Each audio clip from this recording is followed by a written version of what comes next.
ഈശോ മിശിഹായ്ക്ക് സ്തുതിയായിരിക്കട്ടെ.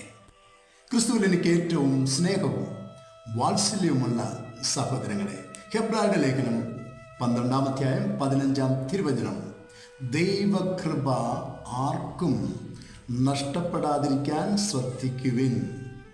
വിദ്വേഷത്തിൻ്റെ വേര് വളർന്ന് ഉപദ്രവമൊന്നും വരാതിരിക്കാൻ സൂക്ഷിക്കുവിൻ. എന്തെന്നാൽ വിദ്വേഷം മൂലം പലരും അശുദ്ധരായി തീർന്നിട്ടുണ്ട്.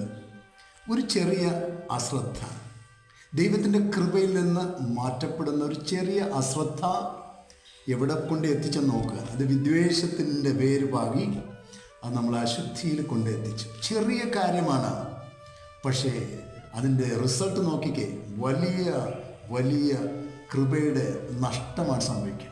പ്രിയമുള്ളവരെ, അപ്പോൾ ഓരോ നിമിഷവും പൗലോസ് പറയാണ്, ശ്രദ്ധയോടെ ജീവിക്കുവിൻ, സൂക്ഷിച്ച് ജീവിക്കുവിൻ, കൃപ ആർക്കും നഷ്ടപ്പെടരുത്, വിദ്വേഷത്തിൻ്റെ പകയും ആരും കൊണ്ട് നടക്കരുത്. നമുക്ക് വിശുദ്ധിയോടെ കൃപയിലായിരിക്കാം. ഈ വചനം കേൾക്കുമ്പോൾ നിങ്ങളെ സർവശക്തനായ ദൈവം, നിത്യം പിതാവും പുത്രനും പരിശുദ്ധാത്മാവും അനുഗ്രഹിക്കട്ടെ.